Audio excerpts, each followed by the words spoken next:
अस्सलाम वालेकुम। Welcome to our channel Novelistan Urdu novels library. कैसे हैं आप सब लोग? आप सब लोग जानते हैं जैसे कि हम हमेशा आपके लिए लेकर आते हैं बहुत ही अच्छे अच्छे डिफरेंट टॉपिक्स पे और बहुत ही अच्छी स्टोरी वाले नॉवेल्स। तो आज भी मैं आपके लिए लेकर आई हूँ आपका मोस्ट फेवरेट नॉवेल दहकता सहरा की न्यू एपिसोड। मुबारक हो। आखिरकार जुन्नून उसामा के 6 साल की हिजरत ख़त्म हुई। जो वो दहकता सहरा में नंगे पैर घूम रहा था 6 साल से, आखिरकार ये जो उसका सफ़र है वो ख़त्म हुआ और उसको ज़रनीन मिल ही गई।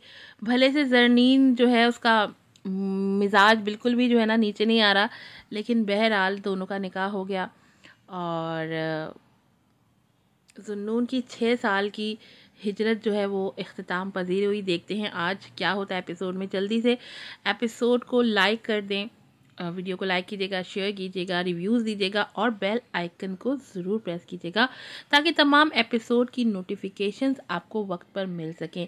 नॉवेल है दहकता सहरा, राइटर हैं सारा। एपिसोड नंबर है 35। बैकग्राउंड से टेक लगाए वो गहरी सोच में गुम था। नज़रें सामने मौजूद पेंटिंग पर मरकूज थीं। पूरे कमरे में एक अजीब सी खामोशी कायम थी। खिड़की से छलकता आसमान भी अबर आलूद था। गहरी स्याही हर तरफ फैली थी, बिल्कुल उसकी निगाहों की तरह। जहाँ मौजूद स्याही बाहर फैली स्याही को मात दे रही थी। लब बीचे उसकी सोचों का मरकज सिर्फ जरी ही थी, जो फिलहाल कमरे से गायब थी। रात के 10 बज रहे थे और ऐसे में वो बाहर बैठी अपने गिर्द खुद साख्ता दीवार कायम किए हुए थी। नहीं जानती थी कि ये दीवार जुन्नून उसामा के लिए तोड़ना बाएं हाथ का खेल था, लेकिन अभी उसका इरादा ऐसा कुछ भी करने का नहीं था। दिमाग अभी बेपनाही सोचों की आमाज का बना उसे अपने शिकंजे में कसे हुए था। क्लिक की खफीफ सी आवाज़ ने उसे चौंकाया। गर्दन घुमाकर देखा तो वो अंदर दाखिल हो रही थी। सुबह की तरह अब भी वो सुर्ख लिबास में होश उड़ाने की हद तक खूबसूरत लग रही थी। उसे देखती उसामा की सियाह आंखें चमक उठी। वो जो ये समझ रही थी कि वो सो चुका होगा या फिर स्टडी में होगा, लेकिन उसे सामने बेड पर विराजमान देख चौंक गई। उसकी भरपूर नज़रें खुद पर मरकूज पाकर वो झिझकी, लेकिन अब बाहर जाना भी नामुमकिन था। तभी दिल को मजबूत करते वो ड्रेसिंग टेबल की तरफ बढ़ी। रहने दो, ये रंग तुम पर अच्छा लग रहा है। उसे कपड़े चेंज करने की नीयत से अंदर जाते पाकर वो सरस से बोला तो वो झटका खाकर रुकी। उसकी ऐसी फरमाइश जरी के लिए बहुत हैरान कुन थी। पिछले हफ्ते की लापरवाही के बाद अब ये बेसरोपा फरमाइश उसका खून खौला गई। कभी वो इतना मेहरबान बनता था और कभी उतना ही अनजान। वो जिस दौर से गुजर रही, ऐसे उसका ऐसा रवैया उसे बहुत खला था। तभी कमाल महाराज से उसकी बात को इग्नोर करते वो अंदर घुस गई। बड़ा आया, रंग अच्छा लग रहा है। सर झटक कर उसकी नकल उतारते वो अपने लिए कपड़े निकालने लगी। पीछे वो उसकी इतनी जुर्रत पर हैरान रह गया था। अपनी बात का इतनी बेदर्दी से इग्नोर होना उसे मुश्तइल कर गया। उसकी प्यार से की गई फरमाइश वो बड़े आराम से उसके मुंह पर मार गई थी, और ये बात उसामा के लिए बर्दाश्त करना कम अज़ कम मुश्किल था। शादी के बाद ये कुछ ज़्यादा फैल नहीं गई? अपनी थोड़ी खुजाते वो नज़रें दरवाजे पर जमाए धीरे से बुड़बुड़ाया। सियाह आंखों में खफगी नुमाया थी, जिससे फिलहाल वो बेपरवाह थी। उसके बाहर आने तक वो कलस कलस कर अपना तकरीबन सारा खून जला चुका था। ऐसी हद का सामना आज तक नहीं हुआ था जितनी पिछले हफ्ते से वो बर्दाश्त कर रहा था, और बेशक ऐसा रवैया सिर्फ वही उसके साथ रवा रख सकती थी। मेरी बात की तुम्हारी नज़र में कोई अहमियत नहीं है ना? तकिया सीधा करने के लिए बढ़ा। उसका हाथ बेदर्दी से अपनी गिरफ्त में लेते वो सर्द लहजे में बोलता उसे सहमा गया। सियाह आंखों की ठंडक रूह तक सरायत करती जा रही थी। नहीं है, क्या कर लोगे?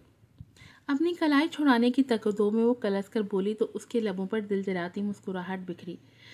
सियाह लॉन के सूट में मलबूस वो सादगी में उसके दिल में उतरती चली गई। मैं तुम्हारे गिर्द खुद साख्ता कायम की गई दीवारों को गिराने में लम्हा नहीं लगाऊंगा, मिसेस।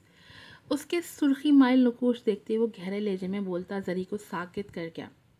लफ्ज़ों की निस्बत लहजा मार डालने की हद तक सफाक था। उसकी रीढ़ की हड्डी में सर्द सी लहर दौड़ती चली गई। पूरी आंखों में खौफ के साथ नमकीन पानी भी उभरा था, जो सियाह आंखों से पोशीदा ना रह सका। जानती हो, तुम्हारे ये आंसू मुझे सबसे ज़्यादा तकलीफ़ देते हैं। थके थके लहजे में बोलते वो गहरी सांस लेता, अपनी गिरफ्त हल्की कर गया, मगर इतनी हल्की भी नहीं की कि वो अपना हाथ छुड़ा सकती। इस सब के बावजूद इन आंसुओं की वजह हमेशा से तुम रहे हो। ना चाहते हुए भी वो शिकवा कर गई तो वो शिकस्त खोरदा सा मुस्कुरा दिया। सियाह आंखें ज़मानों की थकन समेट लाई थी और भूरी आंखें नमकीन पानियों से लबरेज थीं। एहसासात मुख्तलिफ थे मगर उनकी शिद्दत एक सी थी जिसने उन्हें अज़ल से बांध रखा था। एक खाक होने को मचल रहा था और एक बरसों पहले खाक हो चुकी थी, मगर अब भी इन आंखों में मोहब्बत के दिए जलाना चाहता हूँ। हाथ बढ़ाकर उसके आंसू साफ करता वो नरमी से बोला। लहजा जज्बात से गुंदा हुआ था मगर उसकी नरमी ने जरी को मजीद तड़पा दिया। और जो हो चुका है उसका क्या? ठहरे मजबूत लहजे में बोलती वो उसे साकित कर गई। वो यकटिक उसकी भूरी आंखों में देखता रह गया, जहाँ अजियत का एक अलग जहाँ आबाद था, जहाँ माफ़ी की तलब थी, जहाँ मदावा दरकार था, और ये सब उसके लिए नाकाबिले बर्दाश्त था। तभी वो सरहद से नज़रें चुरा गया और एक उम्मीद से उसकी तरफ देखती जरी तंजिया मुस्कुरा दी। जो चीज़ इंसान के बस में ना हो उसका दावा करना मेरे नज़दीक हिमाकत के सिवा कुछ नहीं है, और इस वक्त तुम्हारे इख्तियार में कुछ भी नहीं है। अपना हाथ छुड़ाकर तलखी से कहती, उसकी ज़ात के परखशे उड़ाती। वो एक नज़र उसकी मफलूज टांगों को देखते उससे पहले उठती कि वो झपट कर उसकी कलाई दबोचता, उस शिद्दत से अपनी तरफ खींच गया कि वो तमाम तर कोशिशों के बावजूद उसके मजबूत सीने का हिस्सा बन गई। ज़ुन्नून उसामा के लिए कुछ भी नामुमकिन नहीं है और तुम्हारा दिल तो बहुत आसान हदफ है ज़रनीन जुबैल। बहुत जल्द ये रियासत भी मेरी मलकियत होगी क्योंकि ज़ुन्नून उसामा खोखले दावा नहीं करता, इतना तो तुम जानती हो। उसकी सुर्ख पड़ती भूरी आंखों में अपनी सी आंखें गाड़ता वो सफाकी से चबा चबा कर बोलता। उसका नन्हा सा दिल सहमा गया। वो जो पहले ही इस तसादम पर अपनी धड़कनें मुंतशिर कर बैठी थी अब तो धड़कना भूल गया। जरी के इतने से तंज ने उसे रूह तक तड़पा दिया था। एक फैसला था जो अभी हुआ था और जो अटल था। लहजा मार डालने की हद तक सफाक था और उसकी आंखों में इतनी ठंडक थी कि वो रूह तक लरज़दार उठी। गुलाबी लब कपकपा उठे थे और उसके लट्ठे की माने सफ़ेद चेहरे को देखते उसकी नज़रें भटकती उन कपकपाते लबों पर आ ठहरी तो आप ही आप उनमें खुमार सा उतरता चला गया। इसके लिए मुझे तुम्हारी इजाज़त दरकार नहीं है क्योंकि तुम मेरी हो। इससे पहले वो झुकता कि उसकी भूरी आंखों में पहला हिरास देखते वो मजबूती से बोलते उसके चेहरे पर झुकता चला गया तो उसने तड़प कर आंखें मींच ली। रोकना महाल था कि वो साए की तरह उस पर छाया हुआ था। वक्त जैसे रुक सा गया था और जज्बात मचल उठे थे। उसकी धड़कनें अपने सीने पर महसूस करते उसका अपना दिल बेकाबू था। उसकी कमर के गिरफ्त मजबूत करते वो उसका सर तकिए पर टिका गया। जब शिद्दत तवालत इख्तियार करने लगी तो वो बेबसी से रो दी और उसे यूं बेबस पाकर वो हल्का सा पीछे हटा। गहरे सांस लेते वो गौर से उसे देखता रहा जो उसकी इतनी सी शिद्दत से बेहाल थी। सुर्ख चेहरा, भीगी पलकें और सुर्ख कपकपाते लब, सब कुछ जानलेवा था जिसने कई पल उसका दिल रोक रखा। तुम ज़ुन्नून उसामा की जीस्त का हासिल हो नैना। उसके बाल संवारते वो सर उसके माथे पर टिकाता गंभीर लहजे में बोला। लहजा जज्बात की शिद्दत से दहक रहा था और वो अपने चेहरे पर उसकी गर्म सांसें महसूस करते सरतापा लरज रही थी। उसकी इतनी सी कुर्बत ने उसे तड़पा दिया था। सख्ती से पलकें मीचे वो नज़रें मिलाने से कासिर थी। बहुत जल्द चीज़ें मेरे इख्तियार में होंगी Mrs, just wait and watch. उसकी पेशानी नरमी से चूमते हुए पुरस्कार लहजे में बोलकर अपनी जगह लेट गया और वो उसकी बात का मतलब समझे बिना करवट बदलते सर तक कंफर्टर ओढ़ गई क्योंकि अब उठना महाल था। पीछे उसकी पूंछ देखते उसामा के लब बड़ी प्यारी मुस्कुराहट में ढलते चले गए। अब बस सुबह का इंतजार था। धीरे से पलकें मीचते उसकी आंखों में उसी का अक्स था जिसका लिम्स अभी उसके लबों पर दहक रहा था। आज सुबह का सूरज बहुत से इंकिशाफात का सामने करवाने वाला था। वक़ात 7 बजे सकीना बी के घर से निकला था और मंजिल आसिफ विला के बजाय इब्राहिम मेंशन थी। बर्क रफ्तारी से गाड़ी चलाते उसकी आंखों में हिरास और अभिया का अक्स मौजूद था। दिल धड़क धड़क जा रहा था, न जाने हालात क्या करवट लेते। उसकी गाड़ी इब्राहिम मेंशन के बाहर रुकी।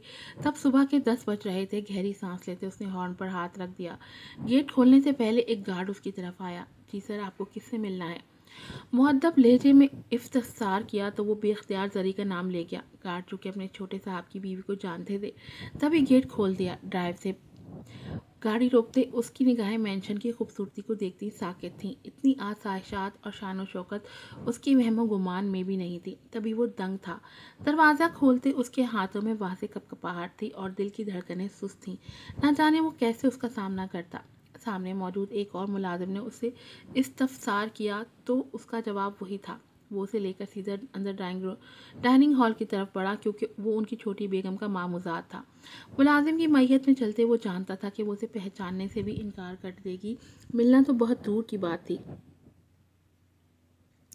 آج ان کی شادی کے بعد وہ سب پہلی بار مل کر ناشتہ کر رہے تھے۔ سربراہی کرسی پر رجب صاحب بیٹھے تھے اور دائیں طرف اسرا بیگم، ان کے سامنے رانیہ، اور رجب صاحب کے مقابل اسامہ بیٹھا ہوا تھا جس کی بائیں طرف کنفیوز سی زری بیٹھی تھی۔ پچھلے ہفتے میں بارہا وہ ان سب کے ساتھ کھانا کھا چکی تھی، مگر رات گزری بے اختیارہ اسے نظریں چرانے پر مجبور کر رہی تھی۔ صبح اس کے جاگنے سے پہلے ہی کمرے سے غائب تھی۔ سامنا کرنا محال تھا کہ ان نظروں میں بسے جذبات کا مقابلہ اس کے بس کی بات نہیں تھی۔ براؤن آنکھوں کے ہم رنگ ٹخنوں کو چھوتے فراک میں سر پر دوپٹہ ٹکائے وہ سادگی میں بھی اسامہ کے دل کو بے اختیار کر رہی تھی۔ گزری رات نے اس کے جذبات پر بندہ بند توڑ دیا تھا، تبھی نظریں بھٹک بھٹک کر اس کے سرخی مائل چہرے کا طواف کر رہی تھی۔ اگلے سنڈے میری امریکہ کی فلائٹ ہے۔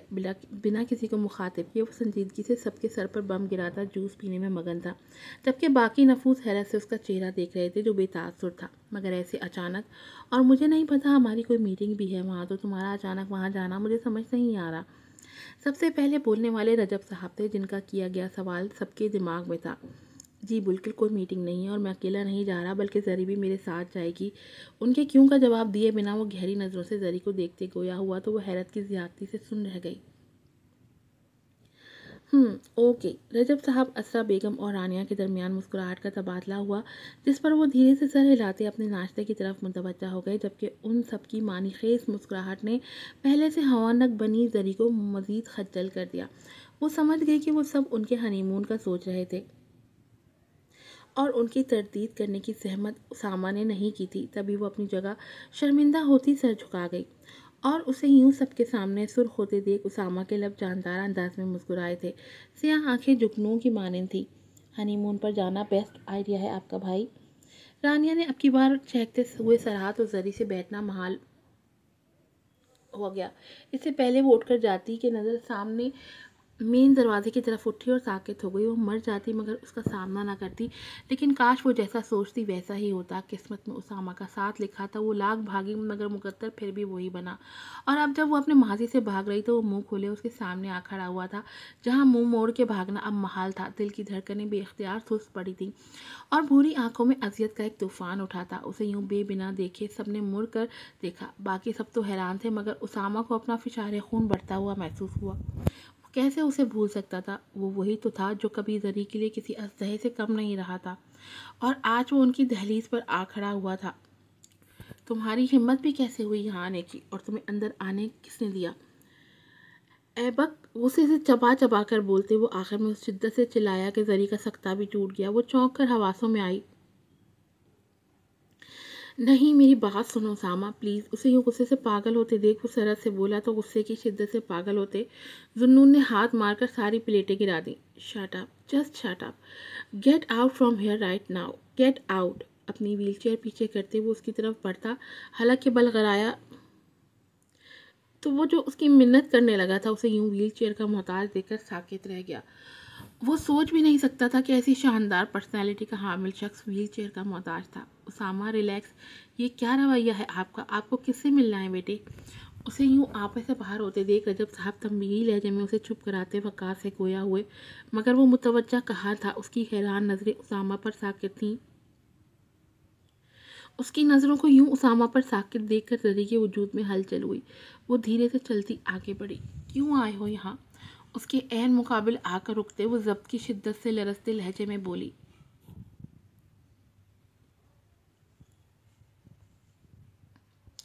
میں تم سے ملنا چاہتا تھا پلیز۔ وہ گھٹے گھٹے لہجے میں ندامت سے بولتا اسے ہتھے سے اکھاڑ گیا۔ نکل جاؤ اس گھر سے ابھی کے ابھی۔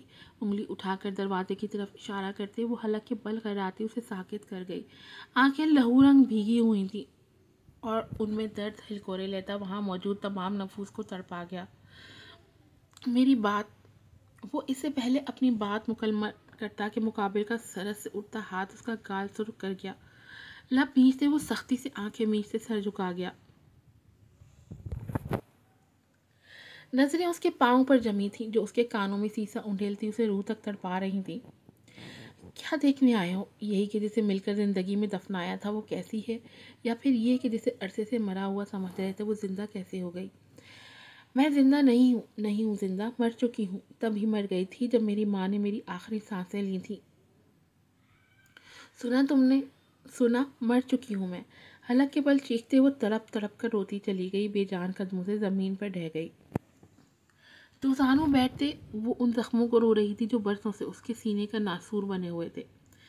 زری، وہیں رک جاؤ، ہاتھ مت لگانا اسے۔ وہ تڑپ کر آگے بڑھا کے اسے تھام سکے، مگر اسامہ کی گراتی آواز اسے اپنی جگہ روک گئی۔ وہ نہ چاہتے ہوئے بھی اپنی جگہ رکا رہ گیا اور اسامہ کے اشارے پر رانیہ اور اسرا بیگم آگے بڑھ کر اسے تھامتی اندر بڑھ گئیں۔ اب سن لیا نا، وہ تم سے نہیں ملنا چاہتی، اب دفع ہو جاؤ یہاں سے۔ خون آشام نظروں سے اسے گورتے وہ حقارت سے بولا تو وہ مایوس سا اس سے پہلے پلٹتا رجب صاحب کی آواز اس کے قدموں کو روک گئی۔ مجھے تم سے بات کرنی ہے ایبک، انہیں میری اسٹڈی میں لے جاؤ۔ بنا اسامہ کو دیکھے وہ سنجیدگی سے گویا ہوئے تو وقاص کو لیتا اسٹڈی کی طرف بڑھ گیا۔ پیچھے ان کی حکم سن کر اسامہ پیچ و تاب کھاتا انہیں گھور رہا تھا۔ وہ اس گھر میں مہمان کی حیثیت سے آیا ہے اور میرے گھر کی یہ تہذیب نہیں ہے کہ اس کے ساتھ ایسا رویہ رکھا جائے۔ بہتر یہی ہے آپ اپنی زبان بند رکھیں ذوالنون۔ اس کے بولنے سے پہلے وہ اس کی زبان بند کرتے اسٹڈی کی طرف بڑھ گئے۔ مہمان مائی فٹ، تیز سے گراتے وہ صوفے کے ساتھ رکھا واز اٹھا کر پوری شدت سے نیچے فرش پر گرا گیا۔ گہرے سانس لیتے اس کی آنکھوں میں ضبط کی سرخیاں تھیں۔ کمرے میں ہر سو اندھیرا تھا سوائے راکنگ چیئر کے جہاں سائیڈ لیمپ کی روشنی روشن تھی۔ وہ دھیرے سے چیئر پر جھولتا لایانی سوچوں میں گم تھا۔ تانے بانے صرف ایک ذات سے ملتے جس سے وہ بے خبر نہیں تھا۔ بیتے وقت میں وہ ہر طرف سے اس کے گرد موجود تھا۔ اب بھی ہاتھ میں پکڑے سیل فون کی اسکرین روشن تھی اور وہاں مسکراتا چہرہ اس کے لیے انجان نہیں تھا۔ وہ غالباً کسی شادی کی تصویر تھی جہاں وہ ہلکے پھلکے میک اپ میں ڈل گولڈ کٹ ٹخنوں کو چھوتا فراک زیبتن کیے حوروں کو مار دے رہی تھی۔ ہوا کے دوش پر لہراتے اس کے گولڈن براؤن بال اسے ہمیشہ مبہوت کر دیتے تھے۔ اب بھی وہ مدہوش سا اسے دیکھے جا رہا تھا جس کے لمس سے وہ کئی سالوں سے دور تھا۔ کون کہتا ہے کہ محبت ہو جانے کے بعد نفرت ہو سکتی ہے؟ مجھے تو لگتا ہے محبت ہو جانے کے بعد مزید صرف محبت ہی ہو جاتی ہے، نفرت نہیں۔ یہ تو ایک خول ہے جو ہم خود پر چڑھاتے ہیں، ورنہ اندر تو وہی محبت سانس لیتی ہے۔ انگلی سے اس کے ایک ایک نقش کو چھوتے وہ سرگوشی سے بولتا چلا گیا۔ آنکھوں میں زمانوں کی تھکن نمایاں تھی، نظریں اس کے باہر مسکراتے لبوں پر مرکوز تھی، لیکن وہ جانتا تھا کہ اس مسکراہٹ کے پیچھے کتنا درد چھپا تھا۔ تھکن سے دکھتی آنکھوں کو دھیرے سے میچتے وہ سر پیچھے کرسی پر ٹکا گیا۔ بند آنکھوں میں بھی وہی شبیہہ تھی جو اس کے موبائل کی اسکرین پر چمک رہی تھی۔ ہال کے کوریڈور میں چلتے اسے ایسا لگ رہا تھا جیسے پیچھے کوئی ہے۔ یہ سوچ آتے ہی اس کے دل کی دھڑکنیں تیز ہو گئیں۔ تیز تیز قدم اٹھاتے وہ وہاں سے بھاگ جانا چاہتی تھی، مگر اس سے پہلے وہ کوریڈور مڑتی پیچھے سے کوئی اسے اپنی گرفت میں لیتا کارنر پر موجود کمرے میں گھس گیا۔ ایسی افتاد پر اس کی دھڑکنیں تک ساکت ہو گئی تھی۔ وہ موم کا مجسمہ بنی مقابل کی باہوں میں ساکت تھی جو اس کی پشت پر موجود تھا اور جس کی تیز سانسیں وہ اپنی گردن پر محسوس کر رہی تھی۔ تیز گرم سانسیں اس کے رونگٹے کھڑے کر رہی تھی۔ ایسی صورتحال کا اس نے کب سوچا تھا؟ تبھی وہ مزاحمت کی ہمت بھی نہیں کر پا رہی تھی، بس سانس روکے اس کے حصار میں قید کھڑی تھی جو شاید اس کی خوشبو محسوس کرتا بے خود ہو چکا تھا۔ آئندہ میں تمہیں اس کمینے انسان کے ساتھ نہ دیکھوں، سمجھی؟ اس کے کان کے قریب دہکتی سرگوشی اسے پور پور لرزا گئی تھی۔ آواز مار ڈالنے کی حد تک بھاری اور گھمبیر تھی اور اس میں موجود تنبیہ اسے سن کر گئی تھی۔ میں امید کروں گا کہ تم مجھے مزید زحمت نہیں دوں گی۔ اس کے گرد اپنی گرفت مزید سخت کرتا وہ صفاقی سے بولا تو وہ خوف کی شدت سے کانپتی اسپات میں سر ہلا گئے۔ آنکھیں الگ سمندر بہا رہی تھی اور لب کپکپاہٹ کا شکار تھے۔ اس کی ایسی اطاعت مقابل کے لبوں پر مسکراہٹ لے آئی تھی۔ Good girl. اس کی کان کی لو دھیرے سے چھوتے وہ مڑ کر سرحد سے باہر نکل گیا۔ پیچھے وہ مقابل کی جرأت پر سر سے پاؤں تل رسی بیٹھتی چلی گئی۔ کتنے ہی آنسو بے مول ہوتے اس کی آنکھوں سے بہتے چلے گئے۔ پھر ملوں گی آپ سے نئی ایپیسوڈ کے ساتھ، کیونکہ مجھے بہت ساری ایپیسوڈ ٹپ کرنی ہے۔ ریویو ضرور دیجیے گا، چینل کو سبسکرائب کیجیے گا۔ پھر ملوں گی آپ سے نئی ایپیسوڈ کے ساتھ۔ السلام علیکم۔